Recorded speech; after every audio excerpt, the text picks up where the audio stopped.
Well, I'm on the hunt again today. Came looking for a power hammer, and I found a really nice gem out in the middle of the woods here. Look at all of this stuff, guys. It turns out I met a young man that owns this thing, and he's a blacksmith. That right there is for sale. I think for what was $200? $200. The forge blower. And this is the guy I found. Tell us your name. So I'm Mark Ling. And you look young. How old are you, Mark? I'm 18. 18.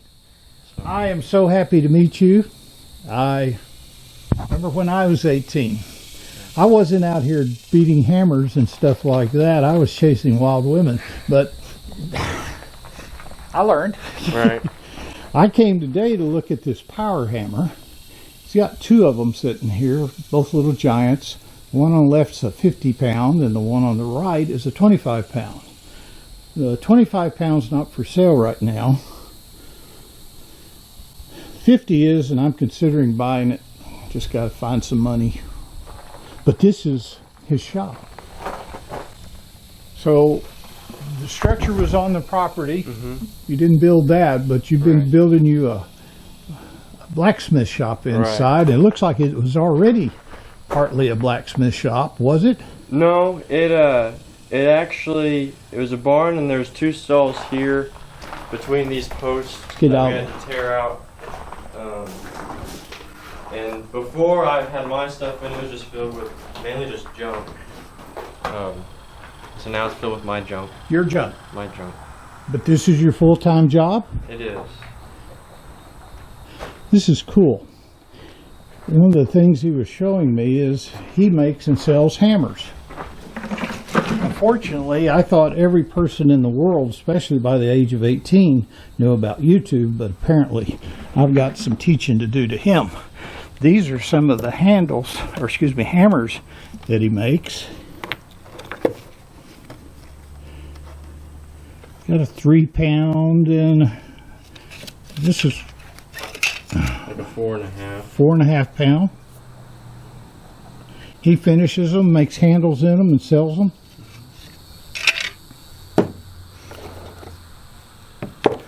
I told him, well, I digress.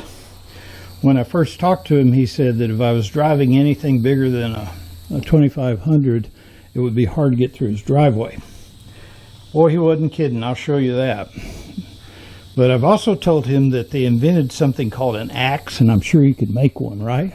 Oh yeah, I've made some. And he could go out there and cut down a few of those trees and make us old folks where we could drive through and see you. Right. Told you about his driveway. I think this is a deterrent burglars. Barely got enough room there, and then I gotta swerve over to get this one. Yeah, put one of those axes to good use on this road. You give classes, you say? I do. So I give one-day hammer making classes where we forge, finish, grind, and handle a 3.5-pound rounding hammer like this, as well as another tool called a hot cut hardy, and this is just a tool for your lathe. Yeah, it fits into the anvil used for cutting steel. As well as I do 3-day classes, which is a more advanced class making the tools to make tools, as it's been named. Basically, it's all the tools needed to make that style of hammer and more. Do you show us how to make tongs and things like that? I do. So this is the tongs I primarily use for hammer making. They're hammer making tongs. They're kind of an odd shape, but what it allows you to do is easily flip it around, as well as they have little curls on the ends there. And so once you have the eye of the hammer forged, that goes in, and they stick out a little bit so that whenever you're fullering in the faces. It acts as a stop. Oh, it's a gauge type. Right, so you know where that goes, since that sticks out. How much do you charge for one of these classes? So the 1 day hammer and hot cut class is $200, whereas the 3 day class is $300 a day. So if you do 3 days of it, it's $900. $900. And that's just because you end up making a lot more each day during that class than you do in the hammer making class. Well, do you offer these classes in December? I do. You do? Good. I do. I will come to your class. Okay. And I might even bring Don along. You don't know Don. Maybe that's a good thing. I don't know. Right. They say I bust Don's chops all the time. Well, he busts mine. It's just not on camera. But this is your that's my forge. And this is a coke forge. It's a little bit different than coal, but it's a product of coal. It's basically just coal that's been charred or burned slightly, so a lot of the impurities and the oil and other things have been burned off. You're right, so it burns a lot cleaner. Refined coal. Right. A lot hotter. You got all kinds of things. Looks like you got PTO shafts and oh yeah, just a little bit of everything there to make tools and stuff. Right. Well, this is the power hammer that you're currently using. Right. It's a Nair pneumatic one. And I knew I was in the right place when I drove up and opened my door and I could hear a hammer banging away. What are these? So those are different tools I use under the hammer. So different punches for punching the holes. V, that's a 90-degree V tool. When I make tongs, for making V-jaw, that goes in there like that. And you have the matching swage, is what it's called, bottom die that you use to form the jaws in. So I look up here, and I see your rack you got swinging around there, and I see a piece of baling wire. My friend, you're a man after my own heart. I used to use baling wire. I grew up in West Texas out on farms. Carried a pair of pliers in your back pocket. Oh yeah. You could adjust irrigation lines and cut baling wire with it. Yeah. Baling wire and disc plow. Just an old disc plow and some hooks. So how long have you been doing this? So I started when I was 11, so I've been doing it a little over 7 years now. Very good. I like your place here. You got all kinds of tools, and sometimes you sell some of this stuff, right? I do. Whenever I decide I have too much. Well, or whenever I need room for other. Okay, now that's better. Yeah. Too much is not in my vocabulary. I'm really happy to see you here. You got just some bottles up against is those old bottles you found in here? Not here, but just all around. Anywhere. See, you don't take very good care of your pets. Oh, look, a helmet. It's too bad I didn't know you sooner. I would have taken you to Tulsa to the SV Seeker. That would have come in very, very handy on that trip. Really? I was there a year ago, and it sounded like World War III going off in a running gun battle on the next street over. This is in the hood. Wow. This year I was there, and they burned down the building at the end of the street. Not a good place. But that man is leaving that hood pretty soon. August the 12th, they're moving this boat to the Port of Catoosa. And I'm going up on August the 24th for the party. Okay. It's going to be fun. I'll show you some pictures of it and tell you the story. Well, you have all kinds of things. Do you do repair work for people? I do some. I don't do much welding though.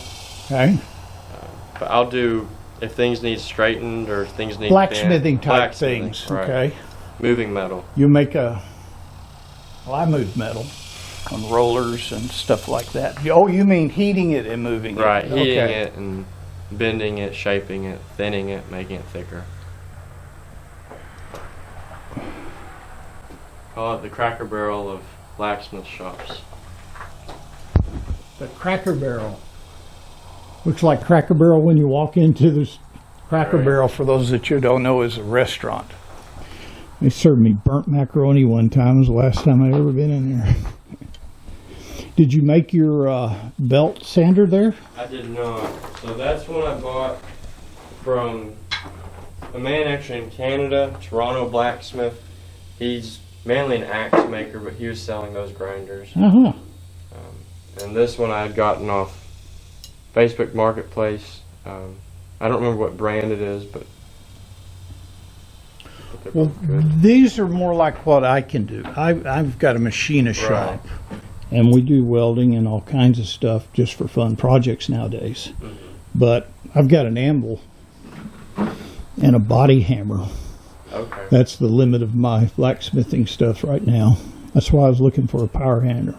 Right. These old hands don't work too good anymore, so you know it's very impressive that you have all these handles and axes here. Oh, there is your axe.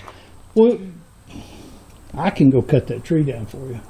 Anyway, you've got all types of hammers, and he says he doesn't use these very much. That's why they got a lot of coal dust on them. Main ones I use are on the rack over there, and those are also mainly ones that I've made.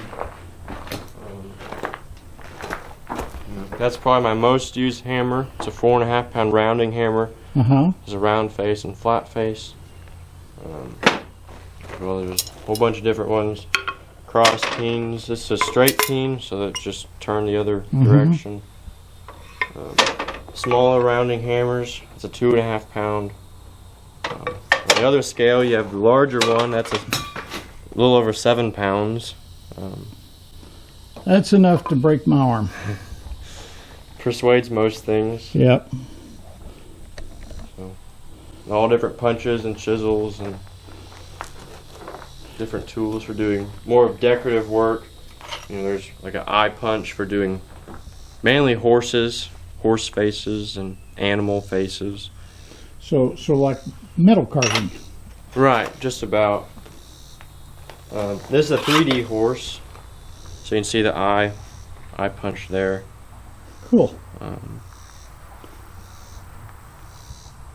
Well, it looks like you've got a nice craft. Guess that's your fuel over That there. is. So that's the Coke.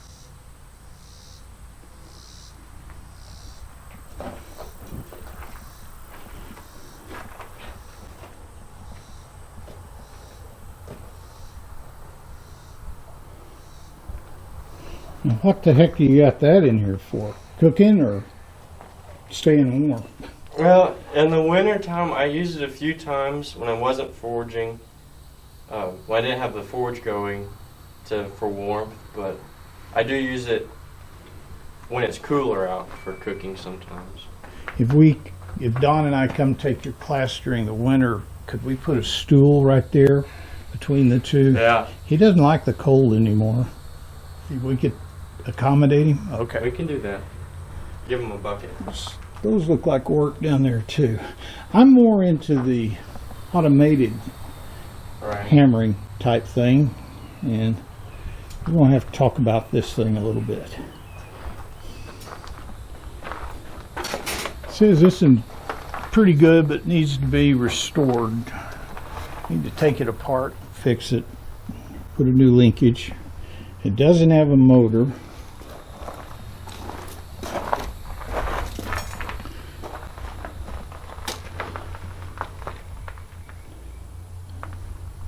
Do you have any of the tools that go in there? Well, Or is that that's the this- top die, and I have the keys for it. So it goes in, locks in like place. that, right? That's a dovetail, so just keys in.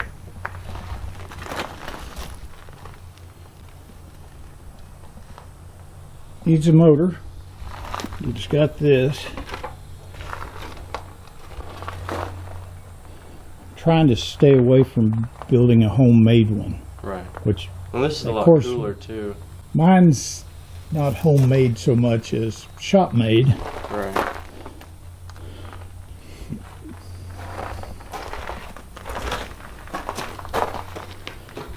Have to pour a new foundation for it, but it doesn't take up a lot of room. No.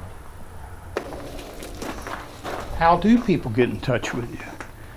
So you can email me at marksmetalworks02@gmail.com, or if you're on Instagram, it's mark_ling _blacksmith, or Facebook at just Mark Ling. Okay. Well, I'm sure you'll get some calls Okay. or emails. Right. Yeah. Well, Mark, it was very nice meeting you. Thank you for the tour of your shop. I am very impressed with you, your age, and how much you've accomplished so far. Keep it up. Well, thank you. You're welcome. Bye-bye. See you later, guys. Well, I'll show you the way out. Do you have any of that surveyor's flagging? The little orange tape? I'll mark the trees that you need to remove as I leave. I don't Okay. think I have any, but Spray paint? yeah.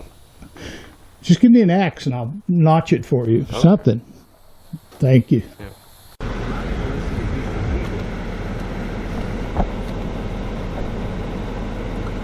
Well, I told you about his driveway.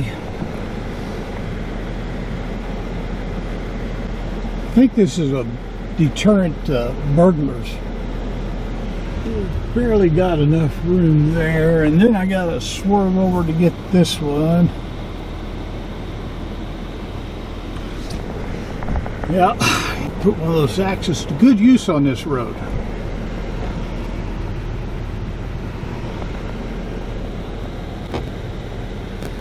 I don't know if I can get a trailer in here. I think I'd have to have him bring it out to the road.